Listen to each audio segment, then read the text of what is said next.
To the Chill Zone right here on KNA. My name is Tamara Patience. Social media handle at Tamara Patience, Instagram, Facebook, Twitter, Snapchat, TikTok, Quora, indeed. Tamara with a H. Mambo vipi? Fresh. Sawa. Kabisa. Unasemaje? Sina la kusema. Unasemaje? Wangapi? Me, myself and I. Watatu. Yourself and that.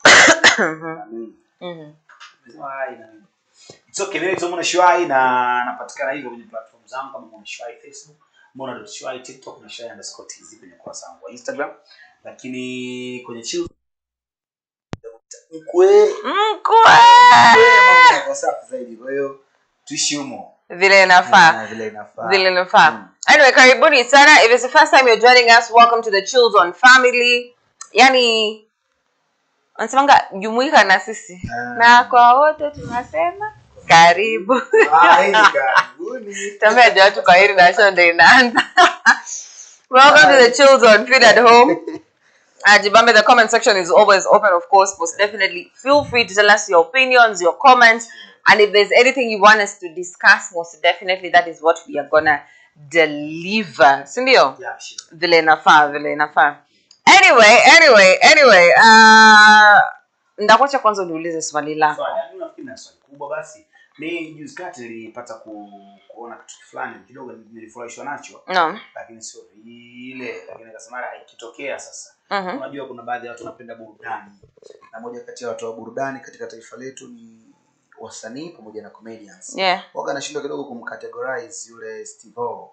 Unajua yule? Steve Simple Boy. Simple Domanake. Domanake. Sasa nashindwa kidogo kumcategorize yule ni msanii au ni comedian. Ndio anaimba lakini wakati mwingine akiongea kama mnacheka. Ikitokea kwa upande wako Tamara iko nafasi umepewa na shirika fulani. Ndege wa kusafirisha wewe na siti moja iko empty.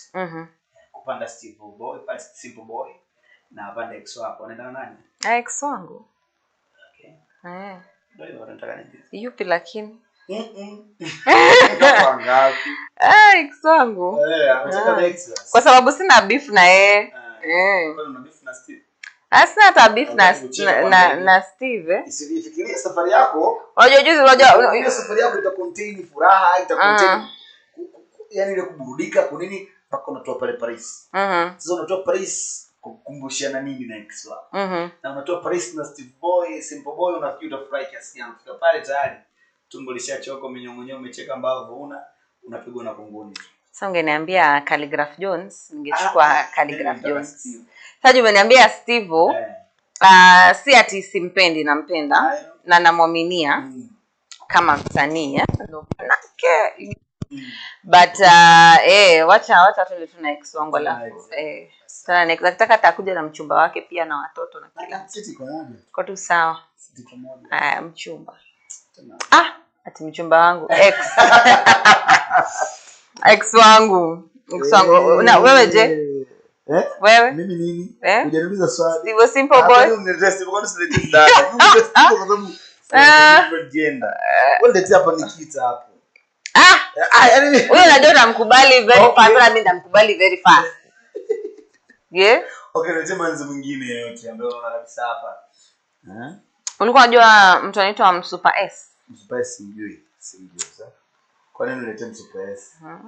Huyo atakuwa tu labda ajabu. Kwa nini unaleta huyo? Si ajabu. Sasa watu wanaonekana kabisa kina Nanilia. Kina mheshimiwa. Everyone I can think of a talented. Mheshimiwa na? No. Mpaka nitaje majina yanaonekana. Sasa kina Nyamu unapatia watu. Mbona nikupatia watu wenye naaminia. Lakini unajua utachukua wengine wote. Kina mheshimiwa Gladys Panga basi. Hata huyo pia utakubali Gladys Panga. Huko kwanza kuna opportunities. Anaongea bungeni kuongelesha. Unasogea ile. Mbona unachoma? Sikonyo utakuwa na hoji Gladys Panga ndamchezea hii video. Gladys Panga ni one of the my favorite leaders. Yeah, she's a very the way anapokuwa. Yeah, and she's a very powerful leader. Mmoja sijajua yule mama anaitwa nani. Wote black. Mama anaongea sana yule akiwa bungeni. Mimi na appreciate by the way, na appreciate sana. kufurahia pia utendaji wa kazi. Vile inafaa. Sasa jumongelea kitu serious, sio kwanza tuongelee kitu serious ndio tuingilie kitu kingine. So TikTok ni platform, I think everyone right now uses TikTok, you know. It's a good business platform, it's a good interactive platform, it's one of the most addictive platforms you can ever be in as well. One of the most distractive in a good way and also in a bad way platforms. And it's a beautiful space. Now, mwanzo, when we started TikTok, of course, you could only do 15 minutes videos and then 1 minute videos. And they went to 3 minute videos. Then they extended it. You can now do 10 minutes videos. And now there's a testing to do 15 minutes video. Like, unaona kama getting to 15 minutes, like the platform is trying to kill its actual purpose or the actual thrill, because who sits on TikTok and then watches like 15 minutes full video? Maybe Kama consumer, kama consumer na perspective kama creator. Open down, it's good because for creators like unajua TikTok na pay. Yeah. And na mara nyingi kwenye videos ambazo zinakuwa na mapato mazuri zaidi ni zile video ndefu. So inawezekana umeangalia kwa maslahi mapana ya content creators plus maslahi mapana ya mtandao wenyewe kuboreshwa na kuwa tamu zaidi. You know, wakati mwingine kuna content unatamani niendeleze hapa, lakini unakuta unaikata unakapata bila. Yeah. Plus wakati mwingine kuna mtu unatamani kitu kingeendelea lakini ndio kimeishia. Yeah. So unajua mimi naweza nikatazama hata video ya masaa mawili. Lakini nategemea na video gani. Yeah, facts. Yeah. So what is here ni kuwa na content nzuri. Kwa hiyo TikTok walivyoongeza hizo dakika, maana yake ni fursa kwa watu kutengeneza content zenye ubora na zenye kutazamwa kwa kupendwa. Sio bora content, ni content bora. Kwa hiyo speaking of hiyo, ni kitu kizuri kwa content creators, watatengeneza vitu ambavyo vinavutia na kikiwa kibaya tu hata dakika moja huwezi kumaliza. Utaangalia tu sekunde utatoa. So kikiwa kizuri utaendeleza na hivyo. Yeah. So ni kitu kizuri kwa TikTok kuwaboreshea kama content creators, lakini pia ni kitu kizuri kwa fans.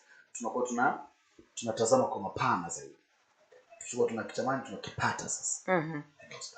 Oh yeah. But on the consumer side of things, kama ushindwa kuwatch video refu sana, but as a creator, like I feel thrilled when I'm doing like a long video, you know, because inakuwa malizia hivyo. But unaona kama watu wengine ile thrill ya ndio endeleza interactivity. Utapata na mtu TikTok has 10 minutes for example, like right now, but unapata mse ana create 30 seconds 30 seconds part 1, 30 seconds part 2, you know. Ndio pia i create ile interactivity, you know, and then the more the merrier. Unaona. But for series, kwa sababu kuna the payment platform through TikTok series, I think that one would actually do. Unaona. Sana you could even do like even the short films, you know, and 15 minutes and you're good to go. You get? Yeah, sure. Yeah, but kwa maoni yako as a creator as well as a consumer, do you prefer watching longer TikTok videos or shorter TikTok videos? You know, do you prefer creating longer TikTok videos or shorter TikTok videos? And you tell us the reason in our comment section below. Now, speaking of creating content, you guys, every single day, you know, there's someone who's telling us, one of our colleagues, Jana, that squeezy is supposed to be wary. Kuna cameras kila mahali. You know, like we're in a generation where says muna show you ukianguka hapa, we will have the footage. How we don't know, lakini tutakuwa na footage. Una get? Ukikaa kwa barabara, if something is happening at that point nini to you, there's always someone who's recording something. CCTVs, we have cameras on phones and everything, you know. Now, I know that you have come across this video of this chick, alikuwa na record a video of the cab driver. Alikuwa anatembea kama ameamua let thy genitals breathe. You know. And I'm just like, first of all, udere sijui alikuwa anajua alikuwa anarekodiwa. You know. And first of all, like tumecheki, he's been suspended actually, because first of all, that is so gross. You know, do that with your wife, not with your passenger. You know, but motive ni nini na wasumbua huko nje muna. I don't know. Na mimi nataka niulize pia nini watu wanarekodi kila kitu. Kwa nini urekodi tu? Hiyo for security wewe mbona uliamua kuionyesha? Yeye ndio na wewe akijue deke alionyesha kusudi au alionyesha akiwa ilidondoka iliteleza. Inaweza kuiza sasa iliteleza ikajifungua zip ya nguo ikafungua nguo ikajianika. Na ikiwa wazi kwani umevaa boxer ndani? Tunaifungua. Hata kama hujavaa boxer ndani. By the way, unajua hii zipu mpaka ionyeshe inakuwa ni hatari sana. Hapo kuna boxer ndani lakini pia zipo yenyewe ukifungua hivi kuna labda. Hata mimi nikifungua hivi zip size. And I'm just like autofungua yako ndani pia kuna hapa kwenye zip kuna nguo inakaa. Sasa yule mpaka ilifunga hivi.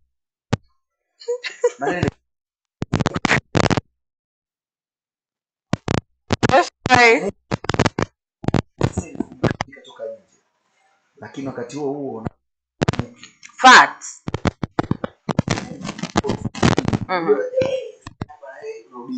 lakini kana mpaka niambia bwana yuko probably or probably by the time alikuwa ana gari umse alikuwa session inawezekana hapo labda yeye alikuwa amekaa kwa parking lot mahali akingojea request akaamua kujisisimua kidogo then request kaingia the very many situations but then again at the end of the day kuna wale wase culprits. Let me tell you, there are those people who are culprits. Why? Because ukicheki kama cab drivers, unajua nataka kusema cab kwa sababu I can't say Bolt or Uber or whatever because drivers are different, So unapata kuna out taxi drivers wenye they're used to payment through sexual favors. Unaget? Like we nipeleke place fulani juu sina fare mimi ndakupea. Unaona?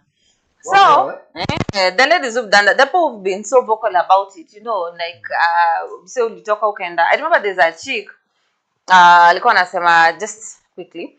Anasema alikuwa ameenda date. So ameitwa date, akaenda date, hakukuwa na do. Kufika date, msee alikuwa anaenda date na yeye akamuitisha mavitu. Like ask for sexual favors, there's the irony though. Ask for sexual favors. So asking for sexual favors, alafu sasa hizo bill imekuja wako na sijui beshte yake msi akawaruka, so all the money they had they paid bill. Juna wangetoka hapo kama hajalipa bill. Unaona? Kulipa bill udema alifanya nini? Alioda Uber, taxi. Tunaita kila taxi Uber. I don't know if it was Bolt or whatever, but alioda taxi, So ameoda cab akapelekwa home. I think she was staying in Kida. Kufika hapo hivi si yako back atakamba tu mse by the way do. So anamwambia sina do, akavua kamwanikia. Akamwambia ndio hiyo payment.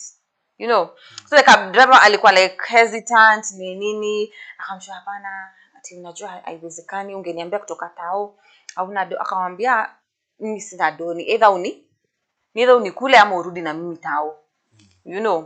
So the cab driver hesitant akamwambia lakini usizoe, unajua hizi vitu definitely akamwambia usizoe, usizoe, unajua hizi vitu lakini ni venye but then it's that way, and then unapata there are some, for example, unajua like as a society siko ubaya but we've become so shameless nowadays to an extent that unapata makosa yako inaweza fanya mtu anichukulie in a different perspective, so probably mse umeingia kwa cab because kuna hizo two chances, either chance one like mse alikuwa anajisaidia before customer ingie, or chance two labda aliangalia customer akaona huyu anakaa nikaa anaweza nipea, so acha nimuonyeshe kenye nimebarikiwa nayo, probably, I'm just saying probably, of which it's bad. It is so bad, and I was just looking at that story because actually that is a form of sexual harassment. It's a form of sexual harassment because why would you put your passenger through that? And then you know that's her face that you are showing. Do you think about your kids and your wife? Ukienda kuwaibisha huku nje. Tunajua tu baba Shiko sio babako ndo alikuwa anatolea watu suruali kwa gari, you know, like such things. You know, it's so embarrassing. Like what even picture are you bringing to your family? Embarrassments and all that. You know, I remember I was even telling these guys, and I remember there was a time there was this habit of wase ukunje. It's an explicit thing, but there was this type of men helping in public transport. You know, like matatus, buses, nini, even to mmesoma tu na mseta. I don't know why, is it a condition or something like that? Mmesoma na mseta au sana sana kwa easy lines. You know, there are buses where you have to actually make a line. Mmesoma na mseta kwa line, wewe mmesoma unasikia mtu akugonga gonga hivi nyuma juu. Mko wengi, so you don't know. Kumbe someone is just like there wanking, and it's just like, why? Like, is it a condition? What happens? What happens to you guys? Like, ukipata na just back at, you can't like calm it down. Kujiendekeza manake it's like yani everybody anaweza mwingine kuangalia kwenye gari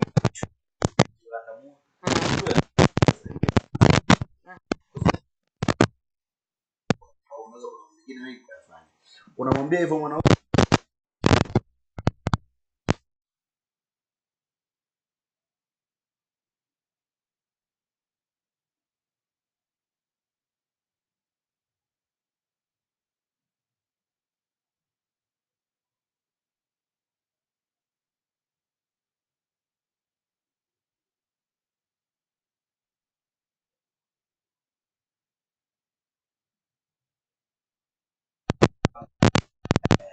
plans.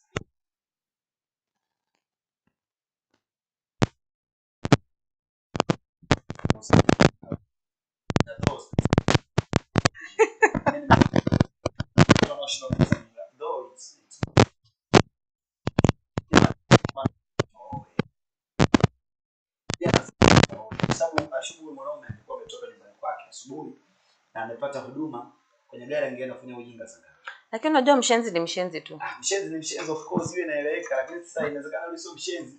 Ila anapitia hayo, inawezekana kwa sababu kabla hajaoa njaa imekuwa mingi. Njaa imekuwa mingi, hajaoa. Siwezi kusema kwa nini afanye hivyo vitendo kwa sababu sijui kwenye mazingira gani. Lakini ninachokimaanisha ni kwamba watu vijana wengi msisitizo ambao tunarudi kuoa na wasijiendekeze. Yaani unajua tunasema siku zote watu wa dunia, watu wanaoishi ucha Mungu wanasema inatakiwa uishi dini juu ya dunia. Yaani usiishi dunia juu ya dini. Lakini vile vile kwenye mwili, yaani inatakiwa mwili wako uweze kucontrol, sio mwili kucontrol. Kwa mwili ukiweza kucontrol, tafsiri yake ni kwamba utaona wakati mwingine iko namna kabisa ngumi inahitajika itoke. Kuna mtu katukana, yani ngumi inatakiwa itoke. Sasa pale ngumi ikitoka maana yake wewe mwili wako unakuzidi nguvu, unakuzidi akili. Lakini kama akili yako inazidi mwili maana yake usawa. Bali na eneo safe, bali na eneo sio safe, lakini pia huyo mtu nikimpiga ngumi atakufa au atazimia au atafanya. Acha niache, tuleta madhara zaidi. Unaweza kaacha kitu kikawa vizuri zaidi. Kwa hata hiyo spring of nini unaita huko, kujihudumia kwa staili hiyo ambayo unasema, watu wengi wanajiendekeza. That is kujiendekeza. Yaani unaweza ukaishi na ukafanya vitu vyako bila hiyo. Unajua wakati mwingine cheche, of course. Mtu unakaa miezi yako kadhaa, sio miezi, unakaa miaka ufanye kitu, lakini unakuwa na programs zako ambazo unazifanya zina keep busy, zina keep in touch na hizo programs, sio mambo mengine. Mazoezi mara nyingi inakuwa inasaidia, wakati mwingine pia kujiweka busy na kazi inasaidia sana. Kwa utajikuta huna huo muda mchafu, huna huo muda wa kijinga kipuzi kwanza hizo ngono zembe za kijinga. Most definitely, yeah. But you guys just stay safe out there, because I'm imagining if this person, if it was someone else who's a predator, mtu mwenye ako na ill intentions, you know, probably would have sexually harassed you, raped you, and stuff like that. So try as much as possible. But I thank God because kuna the safety feature. Always share your rides kama kawaida. We say avoid, I'm going to say taxis, avoid like being in a taxi alone, you know. Or kama utakuwa hapo, just be with someone on call, you know, so it just in case, you know, just in case. But wishing you safety out here, and please behave. Please behave. Please behave. Yeah, kuna places unaweza enda kujisaidia, as you said earlier on. Vitu zingine, just behave. Just behave. Now, since we are in the spirit or in the talks of sexual issues, sexual. I was saying sexual issues. Today I want to figure out something, and it's gonna be one of the most chill discussions that they have right here on the chill zone, of course. And we're going to look at sex and sexuality. By sex and sexuality, there are those things unacheki kama saizi we are grown ups, you know. Sure. But kuna zile vitu zenye tukiwa watoi tungetamani ama ingekuwa responsibility ya mzazi kufunza certain things, you know. About sex, about sexuality, you know. Sexuality, whether you're male or female, sex involving everything, like general about you, sex and sexuality, you know, because sex is wide, it's not all about intercourse, you know. And I was like, unajua kama saa zingine tunaangalia saizi, there is this ni kama people are really vying for or vouching for sex education to be introduced kwa mashule, you know. But what is this supposed to entail? And I'm like, to the parents out there, what did our parents fail to teach us? Ni vitu gani wangepaswa kutuambia? Na hata nikiangalia kama mzazi, what are some of the things that when you have kids, when they are the right age to talk about this and this, like utawafunza, like what is your strategy kama Muna? In my side, naweza nikaiga mifumo wa mzee wangu. Mfumo mzee wangu alikuwa anafundisha sana dini kuliko haya mambo. So in my side nitaiga huo mfumo, plus nitatengeneza mazingira rafiki kufanya watoto wasiniogope. Ili chochote naweza nikaelekeza na wakanielewa zaidi. Lakini pia direct kwenye swali lako, ni vigumu sana kumfundisha mtoto hiyo namna au hiyo elimu. Kwa sababu sio culture zetu sana. Lakini pia ni rahisi ukifikiria matatizo yao kesho kutu. Kwa hiyo mimi nakumbuka kipindi niko na miaka 16, 17. 13. Miaka inaweza kufika 20 hivi. 13 nilikuwa na miaka kama 20 na kitu, 20 something. Unashwai 23, 23. So niko age na like 33, 34. So umri ule mwaka 2013 nachokumbuka babangu tu aliniambia sehemu unayoelekea ni mbali. Plus alinitisha. Nakumbuka tu alinitisha, ananiambia ile sehemu unayoelekea ni mbali, lakini pia kule kuanzia mwaka 1995 aliniambia. Kuanzia mwaka 1995 mpaka 2003, 2002 hivi ananiambia uliingia ugonjwa mkubwa sana kwenye ile nchi unaenda. Na ulikuwa ni ukimwi. Na watu wengi waliathirika na kufa miaka hiyo. Sasa vizazi vilivyozaliwa pale wengi wana ukimwi, wengi wameathirika. Aliniambia hivyo mzee wangu kabisa. Lakini nikamkubalia na nikamsikiliza na nikawa namsubiria aongee point yake. Kwa hiyo point akaifunika, kwa sababu unajua watoto kishawazoesha mambo ya dini na nini, mpaka kwa mambo kama unaona haya. Ushaona alivyofunika hiyo, afa kaja na point nyingine akasema na kusi ni mambo matatu: chakula, fedha na wanawake. Chakula usio na kipaparikia, usio na kiherere nacho. Fedha usio unapokea fedha hata kwa mtu usiyemjua, pokea fedha kwa reason, anaelewa kitu. Pokea fedha kwa reason ambayo hivi na hivi. Lakini tatu akaniambia issue ya wanawake. Wanawake ndio chunge sana, kwa sababu wanawake muda wote wanaweza kukuharibia maisha, kukuharibia mfumo wa maisha, plus yani wanaweza kukutoa kwenye ulimwengu wa macho. Unaweza kufa. Kama madhara alivyotukuza, hawezi kukwambia mtoto hivyo straight. Kivu umetekivi very different form 6 singeweza pia kufanya haya matukio. Unaelewa? Nisije mpaka labda kuoa. Ningekuwa ni mtu ukaziwa. Lakini kiukweli ukinaweza masia, lakini kitu kwanza mimi nifanya nimaliza form 6 mkubwa sana. Form 6 mkubwa sana. Yaani kutoka la kwanza la 7 form 1 form 4 form 5 form 6. Ndio kabla hujaingia chuo ndio unaweza kukutana na binti kumpigia busu, sio tu about HIV and AIDS to your kids. Now, Jubimi, my parent I've never even had my father say that word. I've even had my mother say that word.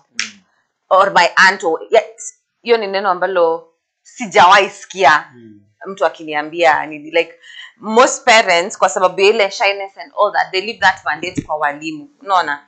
Na walimu pia si ati atakufunza ile in depth, kwa sababu kaka tukiwa watoi, most of the things that we were being taught out here, number one, kwanza kasi kwa madem ulikuwa unaambiwa usijaribu kukuja na mimba, and that was it. You know, like saizo labda hata ujue mimba inapatikana aje, you don't even know, you know, unaambia usijaribu kukuja na mimba, usicheza na vijana kwa sababu kucheza na vijana watakupatia mimba, you know, and that was just it, you know. But squeezy, we live in a very woke society yenye as a parent you have to be open with your kids about certain stuff, you know, about sex, about sexuality, kwa sababu unaona kama saizi we live in that era where we have the A to Z of sexuality, you know. Like unapata, yes, there's male, female nowadays, kuna sijui transgender, kuna hiyo gay, lesbian, what hizo vitu zote, you know. And I'm like, of course, hizo vitu they'll come to know when they're old, you know. But we also appreciate some certain things when you're young, you know. Because come for example, like as a female, you know, naonanga kuna zile societies or some communities that teach like ladies a lot of stuff, you know, when they are young. Unajua, au sasa wanakusanywa somewhere probably during the holiday and they're given sex education because probably the parent is shy. You know, to Junajope, it's also like a very tricky topic, you know, to sit down and talk with your child, especially if you do not have a relationship tangu utotoni, you know. I'm like, they sit there, they're taught about their bodies, how to love your body, how to take care of your body, how to shower properly, how to like hygiene, nini hizo vitu zote, how to take care of yourself, you know. And it's things that unashikika kuna zile familia zenye watoi, they don't even mix with other kids out there, or they don't go out. So who's going to teach them these things, you know?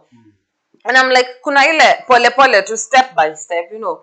Because kama I was listening to some psychologist alikuwa anasema kuna hizo steps za what you're supposed to like teach your child, you know. So it was like, obviously at a young age, ile 2 years, whatever, you teach your child, for example, these are your private parts. Because you've had kids say, these are my private parts, nobody should touch them, nobody should see them. You see, it's all part of like sex education, you know. Na mtoi anajua, kama ni boy anajua, you can wash me, for example, but you're not supposed to wash me here. I will wash myself, you know. Like you can wash me, it's okay, but for a lady you're not supposed to touch me here, you're not supposed to touch me here. That's why you see even utaona ka 2-year-old mahali kanatoka kwa bafu na towel kama kamekimbia, you know. Nasema no, close your eyes or something, you know. Like it all starts from there. You teach them, so these are your parents, nobody should see them, nobody should touch them and all that, which makes it very much okay for even your kids when they're being sexually abused or whatever to easily speak up, you know. And I'm like, kuna vitu zingine, like even growing up as a teenager and all that, you know, there's this thing called UTI, urinary tract infection, you know. And I'm like, that is something that young ladies from the age of, I'd even say 12, 9, 11, 12 and all that should actually be taught, you know. Like, because it's something first of all very normal, of course, yes, but I'm like, kids at that age don't know what is happening to their bodies, you know. And especially kwa madem are very sensitive, you know. I'm like, things like that, things like yeast infections, things like unacheki vitu kama hizo, like the normal kind of things, you know. Things like, what is it like when I feel pain in my abdomen, you know, and all that. Why is it that my breasts are painful sometimes and all that, things like that. Unaget vitu kama hizo everyone kujifunza kwa Google when we are old, you know. And it's things, because I've seen 9-year-olds 9-year-old 10-year-old msi akona, if not even 9-year-old, a 6-year-old baby girl or 9-year-old baby girl going through the same thing, you know. And I'm just like, why aren't you informing these kids about these things, you know, how that someone should know this is how I'm supposed to take care of myself, you know.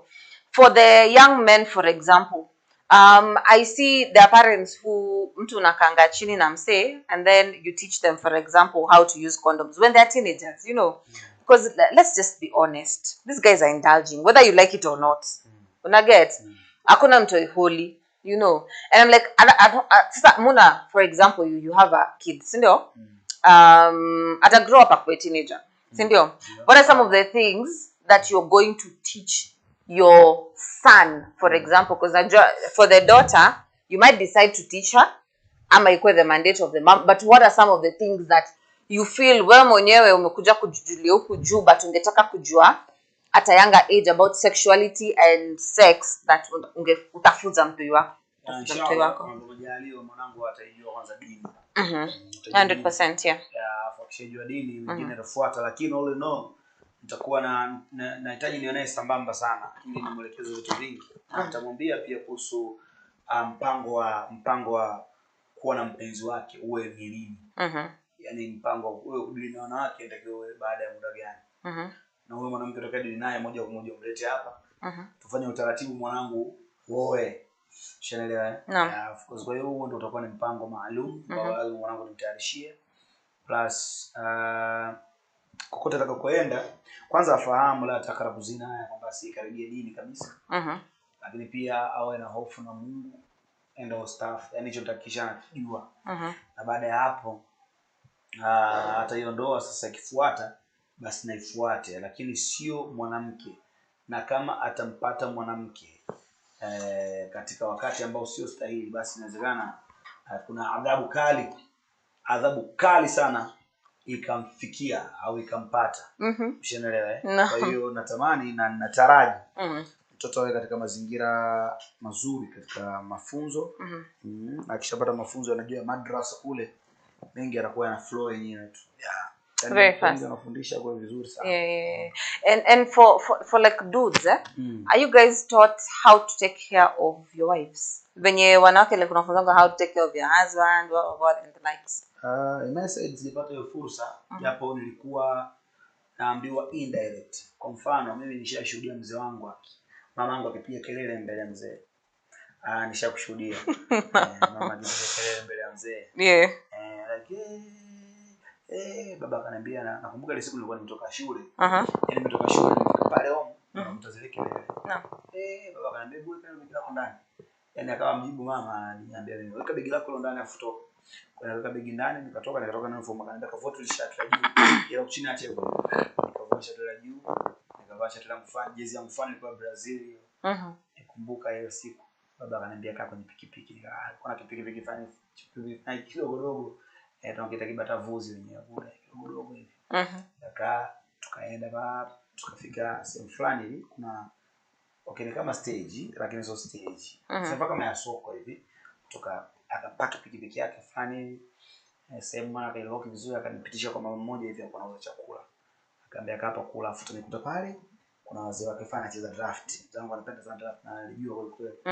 Kwa hiyo anachapa nikawa nakula chakula nikarudi naye pale. Nikakaa pale yeye akawa anacheza draft. Kwa hiyo wanajipanga tu kule wazee unajua zile kijana wangu unajua sasa ile eneo essential speaking tulikuwa tumehamia lakini mzee alikuwa anaenda kule mara nyingi site yake kulikuwa tumehamia mimi nilikuwa sio mtu kuzoea kutoka shule ndani either nifanye mambo mengine au hivyo na baadaye nikahama kabisa nika hostel.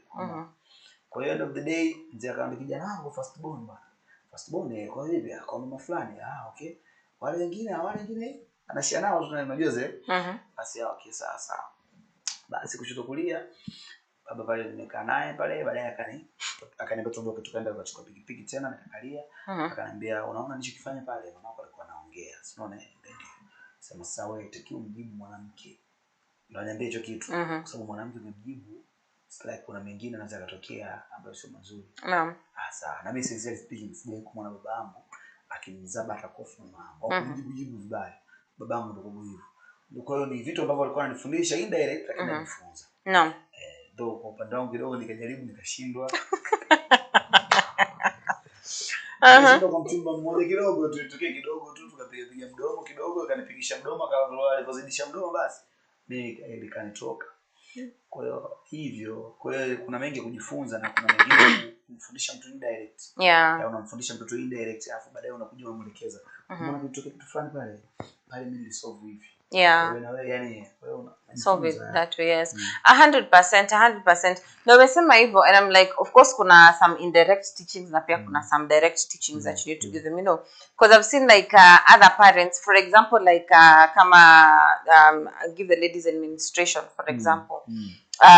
Kuna wale wenye that so shy to talk about it, so what they do nowadays, kuna like videos and stuff like that.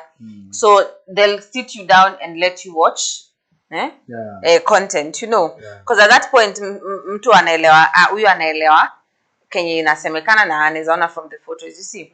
So he or she understands how these things go, you know, like how these things work and all that, you know. Sure. And I'm like, it's super interesting kuona vitu kama hizi zinafanyika huko nje, you know, like people getting to learn, people as well creating content in regards to this side, you know. And as I said earlier on, when we're talking about sex and sexuality, it does not mean the intercourse side of things, you know. There's a lot that goes into that, you know. Now, another thing that this is such a wide topic. Another thing, for example, like a chick, I can speak for the ladies, you know, that I feel you should teach your kids at an early age, or your kids at an early age, is issues, bras and panties.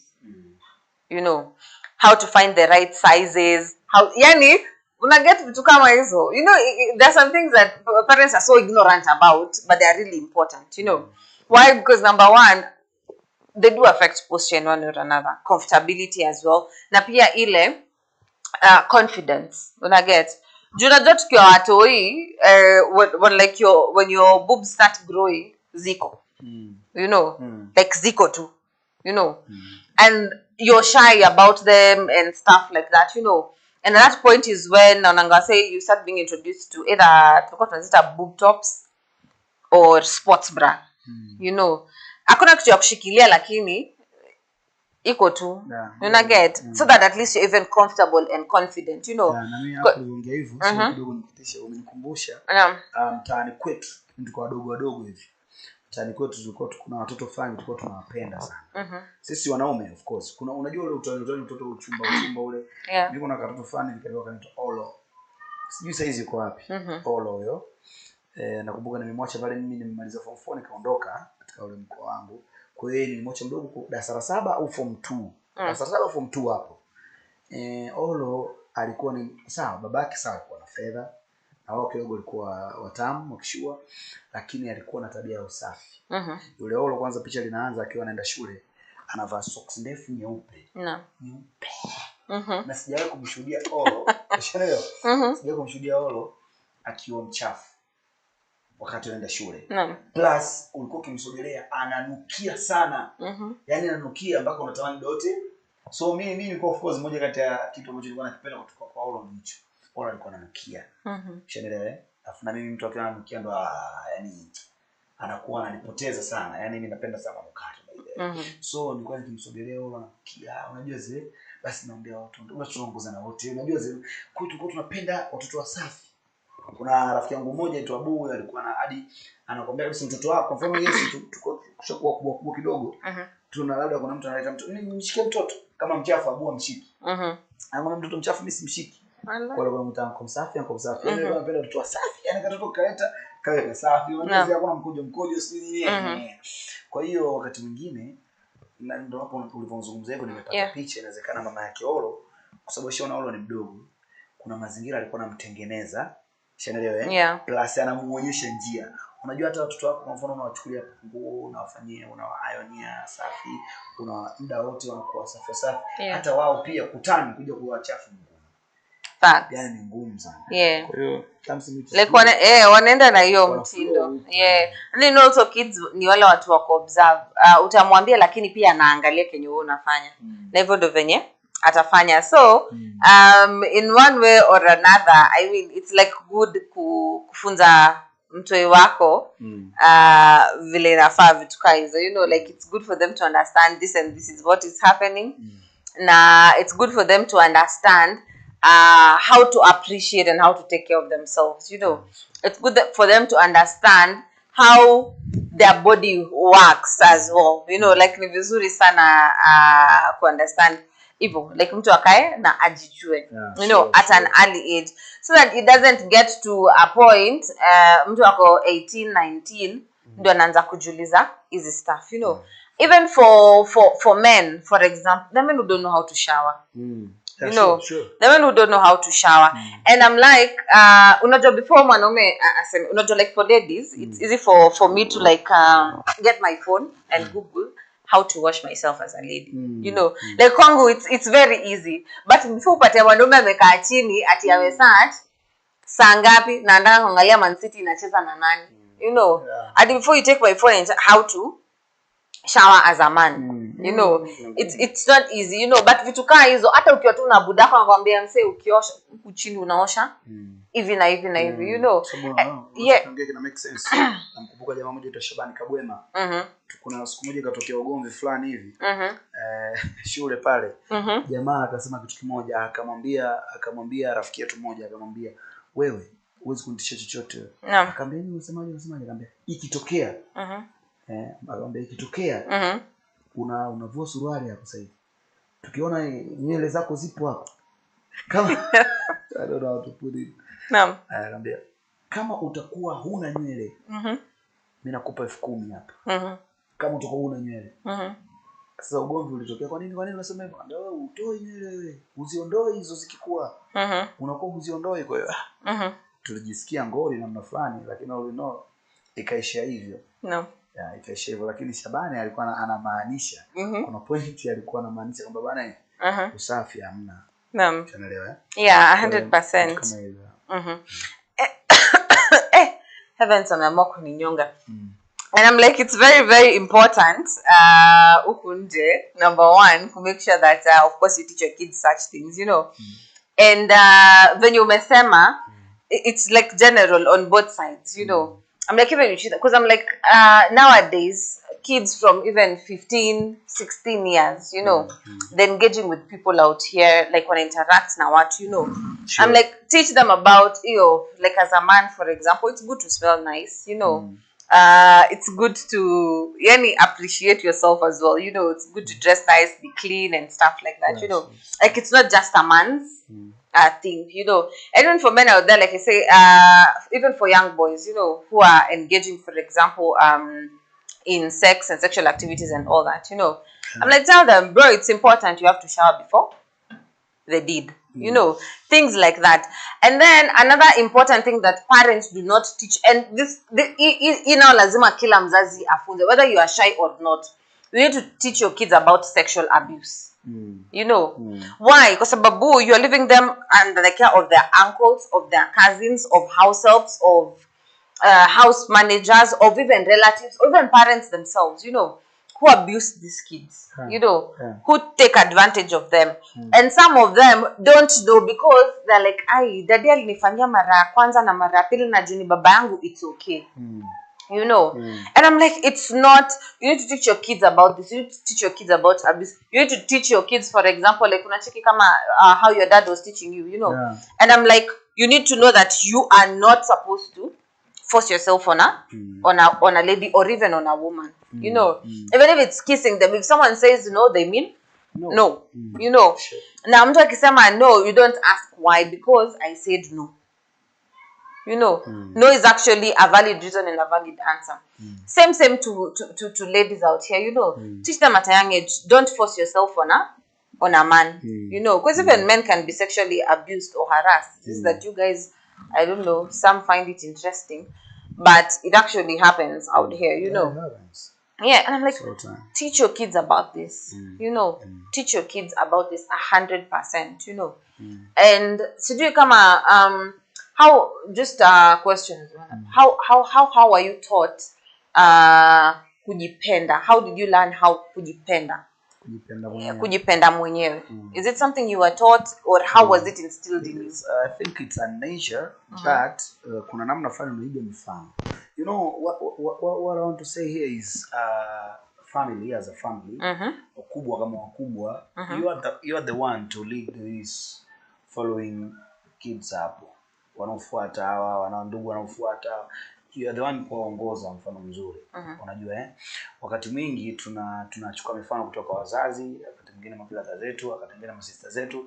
So it is very easy to take good examples kama wao wanafanya vitu vizuri.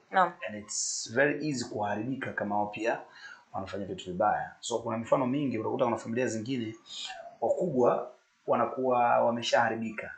Kuta mkubwa labda anakuwa mtu mzurulaji, mvuta bangi labda kwa mfano au malaya, unaelewa hii inapelekea vijana wanaofuata au wadogo wanaofuata ni ngumu kufuata ule mfano, kupotea kwenye ule mfano wakubwa. Lakini sincerely speaking mimi nimeshuhudia mzee wetu sisi tuko wadogo ashaleta pale vitabu vya dini. Plus my brothers zetu sisi wanapiga Kiarabu, kwa maana Kiarabu chini sio Kiarabu, lakini ile Qur'ani wanasoma, wanaenda mafunzo, wanafanya hivi, wanaenda madrasa na stuff. So it is easy kwa sisi pia kukopa mfumo wao na ni ratiba kwamba bwana ndio mfanye hivi. Kwa mimi nilikuwa nafurahishwa sana brother yangu mwenye Tofaraji. Ni brother ambaye of course alikuwa anakuwa smart muda mwingi. Alikuwa pia hapendi sana kujumuika na watu. Alikuwa marafiki zake fulani hivyo walikuwa ni marafiki ambao, kwa mfano rafiki yake mmoja brother yangu namkumbuka saizi ni mkuu wa mkoa. Mkuu wa mkoa somewhere. Na kuna mwingine anamuonaga sana kwenye hizo ndege za wanajeshi. So yani yeye anakuwa kule mbele sasa. Pilot au yeye ni mchimba kitu. Kwa hiyo alikuwa na marafiki fulani kwanza smart. Alafu walikuwa wamechaguana kabisa. Trust me. Yaani ulikuwa ukitaka kumpata bro Faraji, itaweza ukamtafuta yule anaitwa Jarome au ukamtafuta yule anaitwa Hussein, nadhani kutoka Hussein hivi. Ndio wana hao. Na school hivyo mabro wasafi shule ni wao, plus wenyewe even kwenye kuongoza shule ni wao. Kwa hiyo walikuwa wanajitenga na wanajichagua. Na baadhi ya watu walikuwa watu gani asini, lakini wao ndio walikuwa katika hiyo system. So hata sisi wadogo zao wakati mwingi tulikuwa tunaiga kupitia wao. Plus the way wanavyo respect, the way wana roll na watu wa aina gani. Hata wale wadada wasafi shule. Unajua wadada, kuna wadada fulani wako smart school wale. Sasa wale wadada smart school ndio walikuwa marafiki wa brother zetu hao. Kwa kutoba na kaongea kama kapito ya Sinta sio nani. Mimi sasa bwana kucheza na ya Sinta fulani, sio ya Sinta yule, ya Sinta msafi.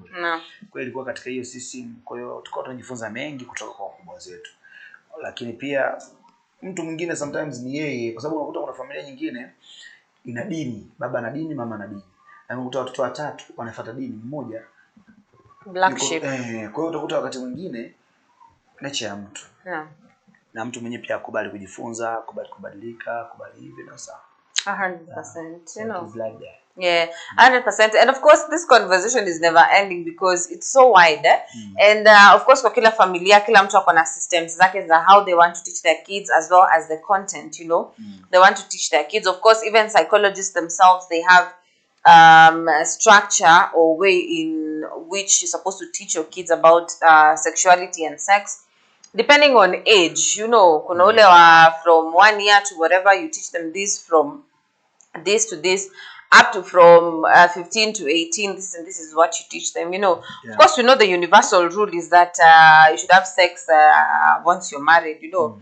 But we just have to be candid, people are having sex out here. You know, young kids are engaging out here, you know. So, when some prevention is better than cure at the end of the day, you know. So, at the end of the day, because it's happening, then at least show them the right way, you know. And once again, as I said, it's a very wide topic, from how you take care of yourself to how you engage, of course, to the body parts, to how they function, to the systems, to the everything and all that, you know. So as a parent, just sit down and talk to your kids about this, you know. Sit down and have this particular talk with your kids. And still on the comment section, I'm asking you, what are some of the things that you feel as an individual you would want or you would teach your kids about sex as well as sexuality? Feel free to tell us on the comment section below. Munashoi, do you have any parting shot, parting word? Sina. Hauna. Hey, Muna. Anyway. So that is how we're going to be winding up the Chill Zone today. And we're going to see you in the next Chill Zone. Most definitely, from us to you, we are saying peace, love, and unity. Bye-bye.